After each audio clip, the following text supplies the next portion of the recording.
Hello students, so today we will start chapter first of semester 2, safety and home. Okay, so students, the first exercise is circle the things that we should keep in first aid box. Okay. So student, I think you all have first aid kit at your home. First aid kit क्या होती है बेटा? जो हम हमारे घर में अगर किसी को चोट आ जाए, हम उसको तुरंत डॉक्टर के पास नहीं अगर ले जा पाए तो हम उसके ऊपर बैंडेज कर सकते हैं, एंटीसेप्टिक लगा सकते हैं. तो क्या क्या चीज़ें ऐसी होती हैं आउट ऑफ ऑल दिस जो आप आपके फर्स्ट एड बॉक्स में रखेंगे? तो according to me scissor is very necessary, Dettol is also necessary, antiseptic cream is necessary, bandage is necessary. So I am going to keep these things in my first aid box. Now you just tell me which you want to keep in your first aid box. Okay, so student, be safe always. Okay, be safe. Accident happens suddenly. Accident बता के नहीं होता है ना कि कल मैं होने वाला हूँ. एक्सीडेंट तो सडनली हो जाता है. सडनली मतलब अचानक. People get hurt in accident. और जो भी लोग होते हैं जिनका एक्सीडेंट होता है, कई बार ज़्यादा और कई बार कम हर्ट होते हैं. हर्ट मतलब चोट लग जाना. ठीक है. Sometime accidents can put lifes in danger. Sometime तो एक्सीडेंट ऐसा हो जाता है बेटा कि हमारी लाइफ भी डेंजर में आ जाती है. इट मीन्स हो सकता है हमको थोड़ा और ज़्यादा लग जाती है तो हम लाइव ही नहीं रह पाते. ठीक है. So we have to avoid accidents. इसलिए हमको एक्सीडेंट्स को अवॉइड करना है, हमें केयरफुल रहना है और सारे के सारे सेफ्टी रूल्स को फॉलो करना है. ठीक है. We need to follow all the safety rules. So student, first we will read about be safe in classroom. आप आपके क्लासरूम में अपने आप को कैसे सेफ रख सकते हैं. So do not hit anyone. किसी को भी आपको हिट नहीं करना है, मारना नहीं है. और थ्रो थिंग्स एट एनीवन. ना ही तो आपको किसी को मारना है, हिट करना है, ना ही किसी के ऊपर कोई चीज़ उठा के फेंकनी है. ठीक है. Don't climb on the desk. Desk के ऊपर आपको बिल्कुल भी नहीं चढ़ना. क्लाइम का मतलब होता है चढ़ना, और डेस्क जो आपके स्कूल में आपको दी जाती है जिसके ऊपर आप बैठ के लिखते हैं. Use a sharpener to sharpen pencil. जब आपकी पेंसिल ब्लंट हो जाए, उसमें नोक ना रहे, तो आप किसका यूज़ करेंगे? शार्पनर का. ब्लेड और नाइफ का बिल्कुल नहीं. ठीक है. Be careful while using scissor and needles. अगर आप क्लासरूम में किसी भी पर्पज़ के लिए निडल्स का यूज़ कर रहे हैं या सीज़र का यूज़ कर रहे हैं तो आपको बहुत केयरफुल रहना चाहिए. सीज़र से भी बहुत लॉस हो सकता है ना. Next is be safe on the play ground. Play ground में आप कैसे सेफ रख सकते हैं? Learn and follow the rules of which ever game you play. आप जो भी गेम खेल रहे हैं, विच एवर जो भी आप गेम खेल रहे हैं, उसके सारे रूल्स आपको पता होना चाहिए. ठीक है. Do not hit others with a bat. किसी को भी आपको बैट से नहीं मारना है, बॉल से भी नहीं मारना है. मतलब किसी भी चीज़ से आपको नहीं मारना है जिससे आपके फ्रेंड को इंजरी हो जाए. इंजरी मतलब चोट लग जाना. ठीक है. Wait for your turn at the swing. और अगर आपको झूले पर भी बैठना है, स्विंग मतलब झूले पर भी बैठना है, सी सॉ पे बैठना है, किसी भी जगह पे आपको अगर बैठना है, उसको एंजॉय करना है, तो अपने टर्न का वेट करें ना बेटा. आपका टाइम आएगा तो आपको मिल जाएगा. ठीक है. उसके लिए फ़ाइट नहीं करनी है. सो स्टूडेंट्स, अब हम पढ़ेंगे be safe on the road. हम रोड पे कैसे सेफ रह सकते हैं. वॉक ऑन फुटपाथ और on safe side of road. आपको फुटपाथ के जैसे ये जो मेन रोड होता है, रोड के यहाँ पर आपको क्या दिया जाता है बेटा? फुटपाथ. फुटपाथ का मतलब होता है पैदल चलने वालों के लिए जो स्पेस रोड पर है. तो आपको हमेशा इस फुटपाथ पर ही चलना है, ना कि मिडिल रोड में. ठीक है. Cross the road at zebra crossing. और आपको जब भी रोड क्रॉस करनी है तो आपको जेब्रा क्रॉसिंग के थ्रू ही रोड क्रॉस करनी है. ठीक है. Before crossing. और जब भी आप क्रॉस कर रहे हैं तो आपके राइट साइड में देखें, आपके लेफ्ट साइड में देखें, और उसके बाद ही आप रोड क्रॉस करें. Cross the road when it is clear. आपको तभी रोड को क्रॉस करना है जब वहाँ पर कोई ना हो, कोई गाड़ी, कोई व्हीकल ना आ रहा हो. और when the traffic when the traffic stops, जब ट्रैफिक स्टॉप हो जाए तभी आप क्रॉस करें। अगर वहाँ पर कोई सबवे है तो आपको रोड क्रॉस करने के लिए सबवे का यूज़ करना चाहिए। अब सबवे क्या होता है बेटा, सपोज़ करो ये रोड है जो कि कंटिन्यूसली बहुत चलती है, तो क्या होता है कई बार यहाँ से और यहाँ से एक ब्रिज बना दिया जाता है जो इस रोड के ऊपर से जाता है ना, इस रोड के थोड़े से हाइट से जाएगा, तो आप इससे क्रॉस कर लो, नीचे से गाड़ियाँ जाती रहेंगी, ठीक है। वैन राइडिंग अ बाइसिकल, और आप जब भी बाइसिकल चला रहे हैं, राइड करना मतलब चलाना है ना, जब भी आप बाइसिकल चला रहे हैं, keep to your left signal before turning, ठीक है। और जब भी आप बाइसिकल चला रहे हैं तो आपको सिग्नल देना है, टर्न करें उसके पहले आपको सिग्नल देना है, ठीक है। Do not get into gate, और स्टूडेंट्स अगर आप बस से स्कूल जाते हैं या आप आपकी वैन से स्कूल जाते हैं तो आपको चलती हुई वैन में एंटर भी नहीं होना है और बाहर भी नहीं आना है। डू नॉट गेट इनटू, ना तो अंदर जाएं आप बस के या जो भी वैन है उसके, और ना ही आप बाहर आएँ चलते टाइम, कुछ भी नहीं, जब वो प्रॉपर रुक जाए उसके बाद ही आप बाहर जाएँ और अंदर जाएँ।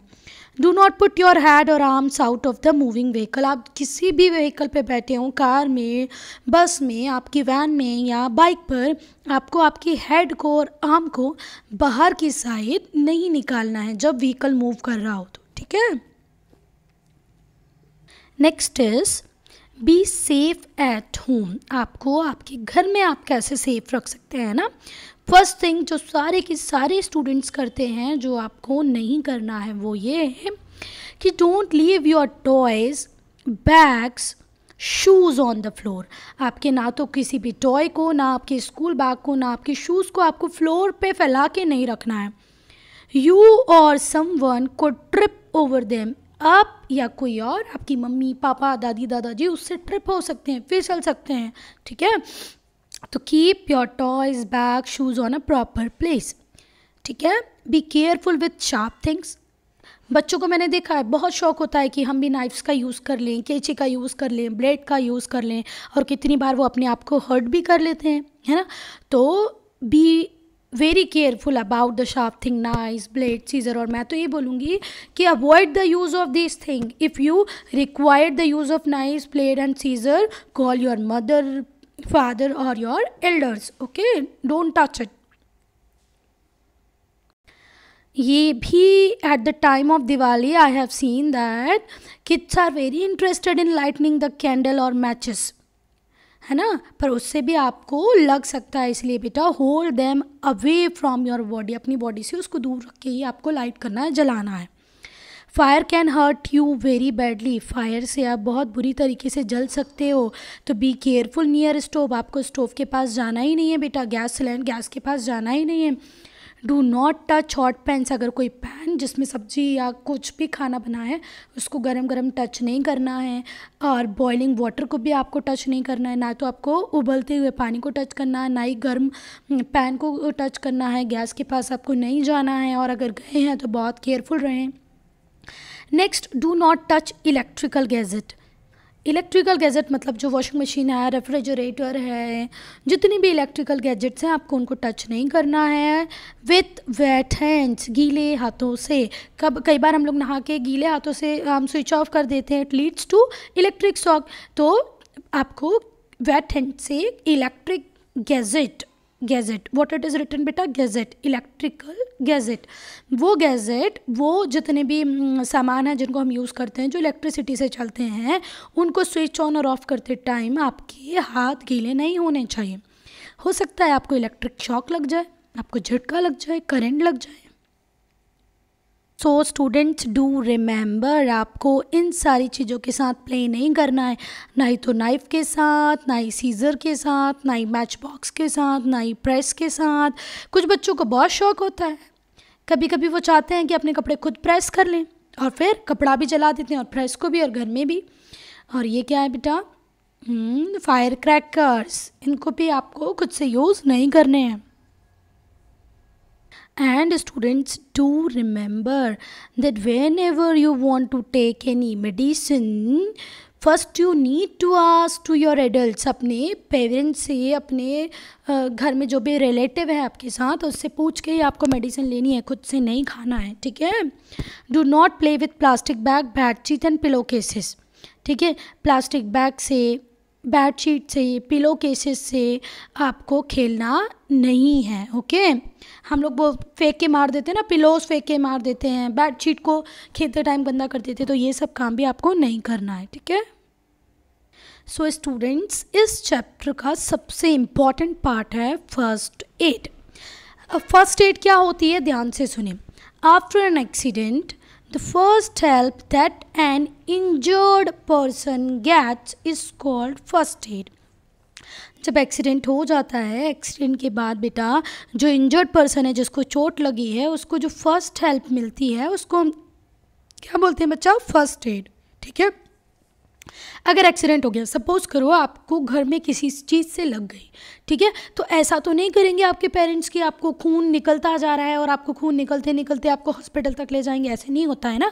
हम लोग उसके ऊपर कोई बैंडेज कर देते हैं, कुछ डेटॉल लगा देते हैं, या कुछ और जो भी इंस्टेंट हमसे बनता है वो हम करते हैं, उसके बाद ही आपको हॉस्पिटल लेके जाते हैं। तो जो पेरेंट्स या जो रिलेटिव या आप रोड पे हैं, आपको लग गई है, तो जो भी आपको बाईपासेस मिलेंगे वो आपको चोट के ऊपर अगर कुछ लगा के देते हैं, तो उसको ही हम उस टाइम में क्या बोलते हैं बेटा, फर्स्ट एड, ठीक है।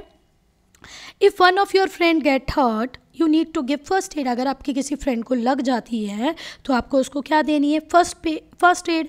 जब तक कि कोई एडल्ट आपके पास पहुँचे, उसको प्रॉपरली ट्रीट करे, एडल्ट मतलब बड़ा व्यक्ति कोई आपके पास पहुँचे, उसको ट्रीट करे, उसके पहले आप उसको क्या दे दें, फर्स्ट एड दें, ओके। फर्स्ट एड आप कैसे दे सकते हैं वो मैं बताती हूँ आपको, ठीक है। Do not panic, keep calm, घबराए नहीं, शांति बनाए रखें। डू नॉट पैनिक, पैनिक मतलब घबराना, टेंशन लेना, वो नहीं करें, काम रहे, शांत रहे। Do not crowd around the injured person, जिसको भी चोट लगी है बेटा उसके आसपास आपको क्राउड, भीड़ इकट्ठी नहीं करनी। नहीं तो यहाँ पर वो तो बेचारा इंजर्ड पर्सन है, बहुत सारे मेल फीमेल यहाँ पर खड़े हो गए हैं, और फिर इतनी ज़्यादा एक भीड़ इकट्ठी होगी कि ये properly breathe in breathe out भी नहीं कर पा रहा है, तो आपको ऐसा नहीं करना है। कॉल अ डॉक्टर और एन एडल्ट, आपको फटाफट से डॉक्टर को बुला लेना है और किसी एडल्ट को बुला लेना है। Do not let the bound bleed, ऐसा नहीं हो कि आप सोचो डॉक्टर ही पट्टी करेगा, है ना। तो आपको बाउंड मतलब जो चोट जहाँ लगी है, बाउंड ब्लीड मतलब खून निकलने नहीं देना है बेटा उसका, है ना। क्योंकि अगर बहुत ज़्यादा एक्सेसिव लॉस हो जाता है ब्लड का, तो वो बहुत ही ज़्यादा हार्मफुल, अगर हमारी बॉडी से बहुत अमाउंट में ब्लड निकल जाता है तो it's quite difficult for survive, okay. तो आपको कुछ ना कुछ वहाँ पर लगा देना है, बांध देना है, जिससे ब्लड ज़्यादा बाहर ना आए। पहले आपको क्या करना है, उस वाउंड को जहाँ पर भी चोट लगी है उसको एंटीसेप्टिक से सॉल्यूशन से क्लीन करना है। जैसे आप लोगों ने देखा होगा जब भी लगती होगी तो पेरेंट्स उसके ऊपर डेटॉल लगाते होंगे, वो बहुत इंपॉर्टेंट है, ठीक है। और उसके बाद कोई भी आप एंटीसेप्टिक लोशन लगा दें या ऑइंटमेंट लगा दें, एंटीसेप्टिक लोशन या ऑइंटमेंट, ओके, ठीक है। फिर आपको एक क्लीन हैंकी लेना है, जिसका अगर आपके पास तुरंत बैंडेज अवेलेबल ना हो, जो पट्टी हम बांधते हैं घाव के ऊपर, चोट के ऊपर, वो अवेलेबल ना हो, तो आप एक क्लीन हैंकी ले लें और बैंडेज बना दें उसका, उस चोट वाली जगह पर, ठीक है। Make the injured person sit और लाई, आप जिस भी व्यक्ति को चोट लगी है ना बेटा उसको बोलो प्रॉपर शांति से बिना पैनिक हुए बैठ जाए, ओके। इंजर्ड मतलब होता है बेटा जिसको चोट लगी हो। इधर ही कैन सेट और लाई डाउन, नीचे लेट जाए। Keep the bounded part of the body raised, और जहाँ पर भी चोट लगी है उसको थोड़ा ऊपर की साइड रखना है आपको। कंफर्ट योर इंजर्ड फ्रेंड, और आपका जो इंजर्ड फ्रेंड है उसको कंफर्ट करते रहें, ज़्यादा नहीं लगी है, ठीक हो जाएगा, अभी डॉक्टर आएंगे या अभी मम्मी आने वाली है, ठीक है। कर पाएंगे ना आप सब ये। So students, home is the best, okay. हम जब भी स्कूल जाते हैं, हम ट्यूशन जाते हैं, तो हम सोचते हैं ना जल्दी से मैं घर पहुंच जाऊं।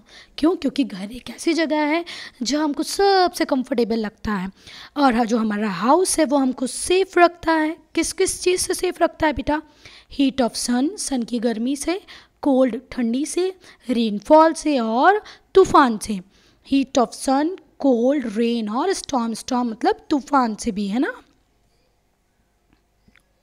स्टूडेंट्स अब हम बात करेंगे कि एक गुड हाउस कैसा होना चाहिए, ठीक है। The rooms in a house should be airy and well lit, ठीक है। जो आपके घर हैं उसमें बड़े बड़े विंडोज़ होने चाहिए जिससे फ्रेश एयर अंदर आ पाए, ठीक है। A house should have open spaces, हर घर में थोड़ी ना थोड़ी ओपन स्पेस होनी ही चाहिए, जैसे वरांदा या कोर्टयार्ड, या तो आपके घर में कोर्टयार्ड हो या वरांदा हो, कुछ ना कुछ ओपन स्पेस होनी चाहिए जिससे अगर आप चाहें तो सन बाथ ले पाएँ, है ना, रेनफॉल को एंजॉय कर पाएँ, ठीक है। अगर बहुत ज़्यादा ठंडी है तो धूप में बैठ पाएँ। These give us fresh air, sunlight and a place to play in. जो ओपन एरिया होगा वहाँ पर आप प्ले कर सकते हो, फ्रेश एयर ले सकते हो, सनलाइट आपको प्रॉपर मिलेगी, है ना। And students do remember the Windows you have, doors you have, जितने भी डोर हैं विंडोज़ हैं उसके अंदर आपको क्या लगानी है, नेट वाली डोर भी लगानी है, नेटिंग भी करनी है उसमें, है ना। अब नेटिंग जब हो जाएगी, जब ये वाला जो नेट देख रहे हो ना आप, नेटिंग से क्या होता है, मॉस्किटोज़, फ्लाई, ये सब आपके घर में नहीं आ पाएंगे, तो जिससे आपको मलेरिया, जॉइंटिस जैसी बीमारियां नहीं होगी, है ना। तो अगर आपके घर में नहीं है तो talk to your parents that we want wire netting, because students it keeps flies and mosquitoes away. One more thing do remember, if we are using too much all outs and some are using अगरबत्ती, है ना, कुछ लोग अगरबत्ती का use भी करते हैं, कुछ लोग पेपर का यूज़ करते हैं, कुछ पेपर आते हैं ना वो उनको जला के मच्छरों को भगाते हैं। बेटा ये सब जब हम भी ब्रीद इन करते हैं उस गैस को तो वो हमारे लिए हार्मफुल होती है। इससे बेटर है कि अपने घर में क्या होना चाहिए, वायर नेटिंग, है ना, क्योंकि जो भी अगरबत्ती आप उस टाइम में जला रहे हो वो भी हार्मफुल है, ऑल आउट से जो स्मेल रिलीज, जो गैस रिलीज़ हो रही है वो भी हार्मफुल है, ठीक है। तो वायर नेटिंग होनी चाहिए जिससे मॉस्किटो और फ्लाइज घर में आए ना, और नहीं आएंगे तो हम किसी भी ऑल आउट का यूज़ ही नहीं करेंगे। A house should have well plan drainage system, हर घर के अंदर वेल प्लान ड्रेनेज सिस्टम होना चाहिए। वेल प्लान ड्रेनेज सिस्टम का मतलब क्या हुआ, जो नालियाँ होती हैं आपके घर की, जैसे जो बाथरूम है उससे एक प्रॉपर क्या होना चाहिए, पाइप होना चाहिए जिससे कि पानी बाहर निकल जाए ना, that carries dirty water away from the house, जिससे जितना भी घर का गंदा पानी है वो प्रॉपरली घर से बाहर निकल जाए। स्टूडेंट्स अब हम लोग देखेंगे कि हम हमारे घर की केयर कैसे कर सकते हैं, ठीक है। तो what ever wash basin you have at your home, bathrooms, toilets must be washed and clean daily, आपको रोज़ ही आपके बाथरूम्स को, वॉश बेसिन को, टॉयलेट्स को वॉश करना है, ठीक है। Curtains must be washed regularly, जितने भी पर्दे आप लोगों ने लगा रखे हैं उनको भी वॉश करना है, डेली नहीं पर टाइम टू टाइम, ठीक है। Drain from the kitchen and bathroom must be covered, जितना भी ड्रेन सिस्टम है वो भले किचन में हो या बाथरूम का हो वो कवर होना चाहिए, है ना। ऐसा नहीं किचन से निकलने वाली जो नालियाँ हैं वो ओपन है या बाथरूम से निकलने वाली नालियाँ हैं वो ओपन है, ऐसा नहीं होना चाहिए, ठीक है। स्टूडेंट्स जो मॉस्किटोज़ होते हैं वो ब्रीड करते हैं, ब्रीड करने का मतलब ये होता है मॉस्किटो से और मॉस्किटो और मॉस्किटो और मॉस्किटो बनना, है ना। तो जो मॉस्किटो ब्रीड कर लेते हैं, मॉस्किटो ब्रीड कहाँ कर पाते हैं, अपने बच्चों को जन्म कहाँ देते हैं बेटा, अपने बच्चों को नहीं, वो एग देते हैं। मॉस्किटो क्या देते हैं बेटा, एग, है ना। तो ये जो मॉस्किटो होते हैं ये अनकवर्ड ड्रेन्स, वो नालियाँ जो ओपन हैं, खुली हुई हैं, या जितना भी डर्टी वाटर कहीं पर भी कलेक्ट हो जाता है आपके घर के आसपास, जहाँ भी डर्टी वाटर कलेक्ट हो जाएगा वहाँ पर भी, और जो ओपन ड्रेन्स हैं, जो नालियाँ जो ओपन है, जो कवर्ड नहीं है, वहाँ पर मॉस्किटो ब्रीड करते हैं, अपने एग दे देते हैं और फिर वो बहुत सारे मॉस्किटोज़ बन जाते हैं। और फिर मॉस्किटो क्या करते हैं, मलेरिया, डेंगू जैसी, चिकनगुनिया, मलेरिया, डेंगू, चिकनगुनिया जैसी बीमारियों को लेके आ जाते हैं हमारे घरों में, ठीक है। नेक्स्ट है डस्टबिन मस्ट बी कवर्ड, और आपके घर में भी जो डस्टबिन है, आपके एरिया में जो गवर्नमेंट ने ओपन डस्टबिन लगा रखी है बेटा, दोनों ही कैसी होनी चाहिए, कवर होनी चाहिए, जिसमें कि फ्लाई उसके ऊपर एग ना दें और गंदगी ना करें, ठीक है। Garbage must be thrown garbage मतलब कचरा, मस्ट बी थ्रोन मतलब फेंकना, एट प्रॉपर डंपिंग प्लेस, जो आपको डंपिंग प्लेस एक एरिया होता है हर सिटी विलेज के आसपास जिसको हम डंपिंग ग्राउंड बोलते हैं, वहीं पर आपको थ्रो करना है और रोड्स पे थ्रो नहीं करना है. Do not throw your chips biscuit packets on the road. Okay. And the students, a house become home. एक हाउस होम कब बनता है? When the people living in it love each other. जब उसमें रहने वाले लोग एक दूसरे को क्या करें? लव करें, प्यार से रहें. तो don't fight with your elders, don't fight with your youngers, है ना. कि help to keep your house clean. और आपकी मम्मी को आपको हेल्प करना है हाउस को क्लीन करने में. जो छोटे छोटे काम होते हैं जैसे डस्टिंग हुआ, अपने टॉयज़ को प्रॉपर प्लेस पे रखना है, अपने शूज़ को प्रॉपर प्लेस पे रखना है, तो ये आपको करना है. Make it pleasant place. Pleasant वो जगह होती है जहाँ पर आपको सबसे अच्छा लगता है ना. प्लीजेंट प्लेस, प्लीजेंट मतलब जहाँ अच्छा लगे वो प्लेस बनाने की कोशिश आपको करनी है. ठीक है students, if you have any doubt any query you just right in comment section. Okay.